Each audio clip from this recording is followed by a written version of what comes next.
Recently game hub emulator का beta version release होने के बाद यूट्यूब में विंडोज एमुलेटर्स की दुनिया में तहलका मच चुका है। बहुत सारे यूट्यूबर्स इसके ऊपर वीडियोस बना रहे हैं और अपने अपने फोन में GTA 5 तक को चला के दिखा रहे हैं, वो भी 90 FPS में। और जब टेक्नो गेमर ने भी इसके ऊपर वीडियो बनाया तो बहुत सारे लोगों को इसके बारे में पता चला जिन्होंने अभी तक विंडोज एमुलेटर्स के बारे में नहीं सुना था। और आप में से सभी लोग गेम हब एमुलेटर डाउनलोड करके GTA 5 खेलना चाहते हो, लेकिन मैक्सिमम लोग नहीं खेल पा रहे हैं और अपने फोन में GTA 5 चलाने के लिए बहुत मेहनत कर रहे हैं। लेकिन गाइस आप लोग बिलीव नहीं करोगे अगर मैं आपको कहूँ आप जितना भी मेहनत कर लो एंड में आपका पूरा मेहनत बेकार होगा। और अगर आप गेम फ्यूजन जैसे विंडोज एमुलेटर्स को आपके फोन में डाउनलोड करके गेम्स खेलते हो तो बहुत जल्द आपका फोन डेड भी हो सकता है। और गाइस ये मैं सिर्फ क्लिकबेट करने के लिए और ऐसे नहीं बता रहा हूँ। वीडियो को एंड तक देखते जाओ, आगे मैं आपको रीजन के साथ पूरा एक्सप्लेन करूंगा। सो गाइस वीडियो काफी ज्यादा इन्फॉर्मेटिव होने वाला है, इसलिए गाइस वीडियो को एंड तक देखते रहना। Let's begin.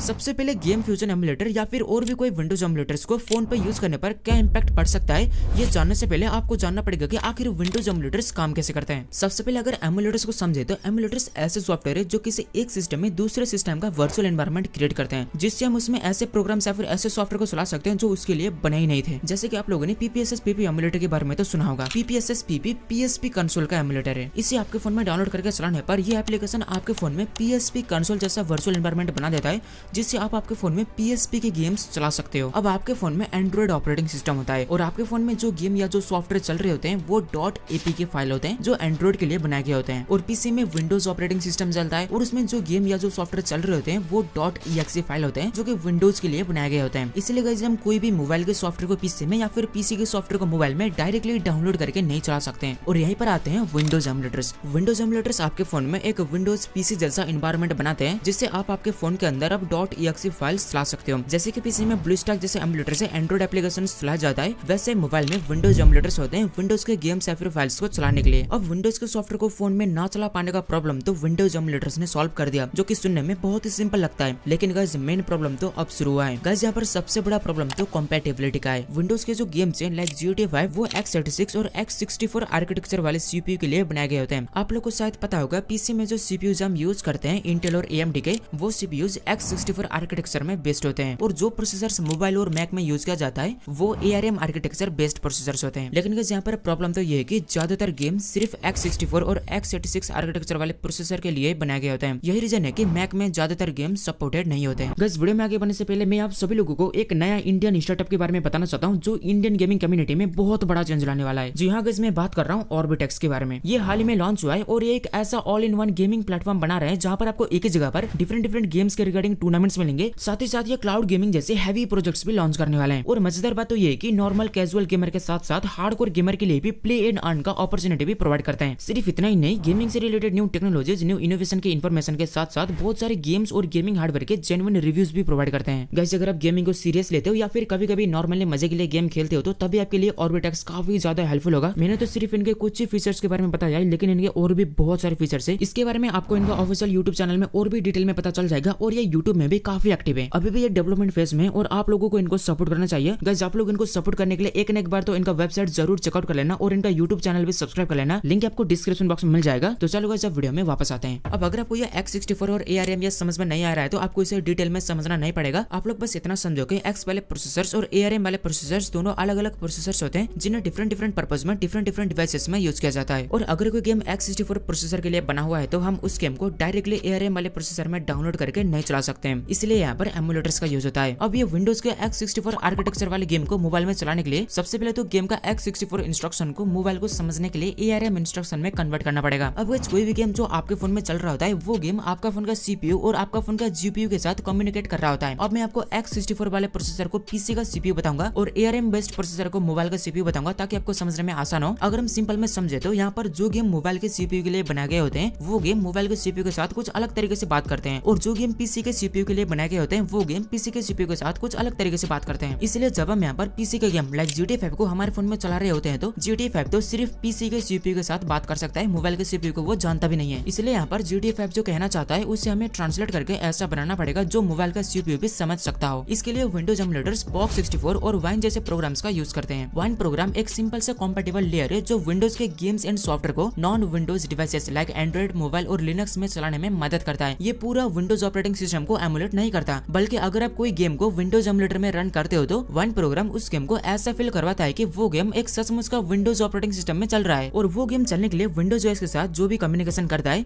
उसे वाइन कन्वर्ट करके ऐसा बनाता है कि जो एंड्रॉइड ओएस समझ सकता हो। इन जनरल हम ये भी कह सकते हैं कि वाइन विंडोज सिस्टम कॉल्स को कन्वर्ट करके एंड्रॉइड अंडरस्टैंडेबल बना देता है। और बॉक्स 64 का काम x64 सीपीयू इंस्ट्रक्शन को ARM सीपीयू इंस्ट्रक्शन में कन्वर्ट करना होता है। और ये जो गेम और आपके फोन का हार्डवेयर के बीच में जो ट्रांसलेशन का प्रोसेस है, इसमें आपका फोन का काफी सारा रिसोर्सेस यूज होता है, जिसकी वजह से आपका फोन का पावर के अकॉर्डिंग परफॉर्मेंस नहीं मिलता और काफी सारे लेयर्स होने की वजह से इंटरनल डिले भी आ जाता है। और गज यहीं पर दूसरा बड़ा चैलेंज आता है ग्राफिक्स प्रोसेसिंग में। गज किसी भी गेम सॉफ्टवेयर या मल्टीमीडिया को चलने के लिए उसे आपका फोन का सीपीयू के साथ साथ जीपीयू के साथ भी कम्युनिकेट करना पड़ता है। इसके लिए एक प्रोग्राम यूज होता है जो कि गेम और आपका कंप्यूटर का ग्राफिक चिप के बीच में काम करता है और उसे ग्राफिक एपीआई कहा जाता है। विंडोज ऑपरेटिंग सिस्टम में विंडोज के गेम्स ग्राफिक कार्ड के साथ इंटरैक्ट करने के लिए या फिर रेंडरिंग करने के लिए डायरेक्ट नाम का ग्राफिक एपीआई यूज करते हैं, लेकिन गज मोबाइल में इसके जगह पर ओपनजीएल या वल्कन यूज होता है और मोबाइल में डायरेक्ट सपोर्ट नहीं करता। तो आप क्या करें, गेम तो विंडोज के हैं इसलिए वो सिर्फ डायरेक्ट से बातचीत करेंगे, लेकिन वहीं पर मोबाइल बोलेगा मेरे को तो समझ में नहीं आता, इसलिए अब इसे भी ट्रांसलेट करके मोबाइल को समझ में आने जैसा बनाना पड़ेगा,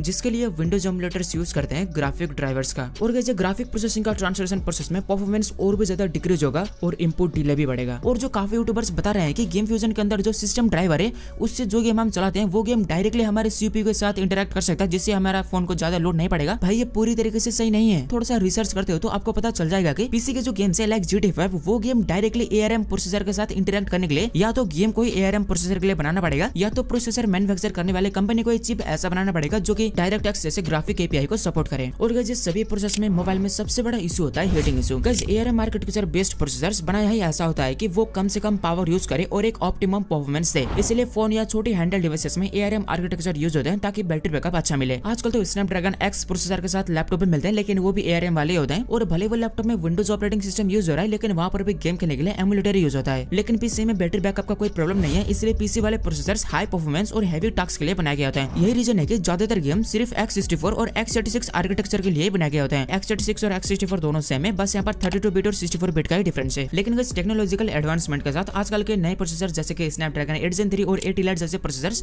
पुराने x86 प्रोसेसर जितने पावरफुल हैं। और GTA 5 काफी पुराना गेम है तो इसका सिस्टम रिक्वायरमेंट भी उतना ज्यादा हाई नहीं है, इसलिए टेक्निकली ये प्रोसेसर GTA 5 को चला सकते होंगे, लेकिन प्रैक्टिकली GTA 5 या फिर कोई और गेम ना ही तो ARM वाले प्रोसेसर सपोर्ट करते हैं और ना ही एड्रीनो पावरवेयर और माली जैसे GPU और ना ही मोबाइल में यूज होने वाले ग्राफिक्स API को सपोर्ट करते हैं। इसलिए बीच में जो ट्रांसलेशन लेयर होता है वहाँ पर बहुत परफॉर्मेंस ड्रॉप होता है और गेम के अंदर एक डिसेंट परफॉर्मेंस के लिए भी प्रोसेसर को फुल पोटेंशियल में चलना पड़ता है। सिर्फ प्रोसेसर ही नहीं, आपका फोन का रैम और स्टोरेज चिप सभी फुल पोटेंशियल में चल रहे होते हैं, जिससे आपका फोन बहुत ज्यादा हीट होगा और बैटरी भी बहुत ही जल्दी ड्रेन होगा और बस 10-15 मिनट गेम खेलने के बाद आपका फोन इतना हीट होगा कि गेम खेला ही नहीं जाएगा। और हीट होने की वजह से ऑब्वियसली गेम में भी मैसिव FPS ड्रॉप मिलेगा। और आप लोगों को लग रहा होगा कि भाई हीट होने से क्या ही तो होगा, थोड़ा सा फोन गर्म होगा, थोड़ी देर साइड में रख देंगे, उसके बाद चला लेंगे। लेकिन गाइस ओवर हीटिंग होने का और आपके फोन का लिमिट तक उसे पुश करने का क्या इंपैक्ट होता है वो आप ध्यान से सुनो। सबसे पहले ओवर हीटिंग होने की वजह से आपके फोन के बैटरी के सेल्स डेड होने लग जाएंगे, जिससे आपका बैटरी का चार्जिंग कैपेसिटी रिड्यूस होगा और इवेंचुअली बैटरी बैकअप बहुत कम होगा और आपका फोन का ऐसे कुछ ऐसा हालत हो जाएगा, स्क्रीन के कलर्स भी उड़ने लग जाएंगे और फोन का टच सेंसिटिविटी में भी प्रॉब्लम आएगा। गाइस फोन का प्रोसेसर को मैक्स क्लॉक स्पीड पे चलाने पर प्रोसेसर के अंदर एक फिनोमिना होता है जिसे इलेक्ट्रोमाइग्रेशन कहते हैं, जिससे प्रोसेसर का टोटल लाइफ स्पैन कम होता है। प्रोसेसर हाई क्लॉक स्पीड पकड़ ही नहीं पाएगा और अगर ये बद से बदतर हुआ तो प्रोसेसर पूरा खत्म हो जाएगा। और जीपीयू के साथ भी सेम है, जीपीयू में भी हाई इंटेंसिव लोड और ओवर हीटिंग होने की वजह से जीपीयू के ट्रांजिस्टर्स डेड होने लग जाएंगे, जिससे इवेंचुअली जीपीयू स्लो होगा और आपका फोन लैग करने लगेगा। रैम और स्टोरेज के साथ भी सेम होगा, क्योंकि आपका फोन का स्टोरेज यूनिट में लिमिटेड रीड और इरेज साइकिल होता है। भाई अगर सारी चीजें देखे तो आपका फोन का चारों तरफ से बैंड बच जाएगा। और आप में से कुछ लोग बोलोगे कि टेक्नो गेमर ने भी इसे खेला था और उनका तो फोन हीट नहीं हुआ था। भाई एक बार सैमसंग गैलेक्सी S25 अल्ट्रा का प्राइस चेक कर लो, उतने में आप लोग एक फ्लैगशिप पीसी बिल्ड कर सकते हो जो GTA 5 को 90 FPS में नहीं 150 FPS में चलाएगा, वो भी अल्ट्रा ग्राफिक्स में। और अगर दूसरी तरफ देखे तो विंडोज एमुलेटर्स के थ्रू आपके फोन में कुछ अच्छे गेम्स लाइक GTA 5 जैसे गेम्स को चलाने के लिए आपके पास 40 से 50 हजार तक का फोन होना पड़ेगा। और भाई अगर आपके पास इतने पैसे होंगे तो इतने पैसे में आप लोग लैपटॉप ले लो या फिर पीसी बिल्ड कर लो और मजे से कोई भी गेम खेल लो। और अगर आपके पास पहले से फोन होगा तो इतना महंगा फोन का धज्जिया क्यों उड़ाना। और दूसरा बड़ा दिक्कत ये होता है कि आखिर इसमें गेम खेलने के लिए गेम्स कहाँ से लाएं। और अगला बड़ा दिक्कत स्टोरेज का होता है। गाइस अगर ओवरऑल देखे तो अभी के टाइम में विंडोज एमुलेटर सुनने में काफी फैसिनेटिंग लगते हैं और देखने पे भी मजा आता है कि भाई फोन में GTA 5 चल रहा है, लेकिन गाइस अभी के टाइम में ये प्रैक्टिकल बिल्कुल नहीं है। ये बस आपका टाइम और डाटा वेस्ट करेगा और आपका फोन का भी धज्जिया उड़ा देगा। और ये मैं सिर्फ गेम फ्यूजन विंडोज एमुलेटर के बारे में नहीं बता रहा हूँ, सभी विंडोज एमुलेटर्स का काम करने का तरीका सेम है।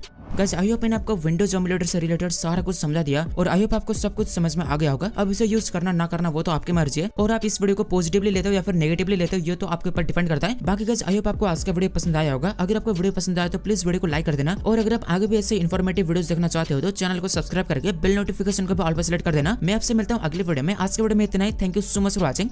Bye bye.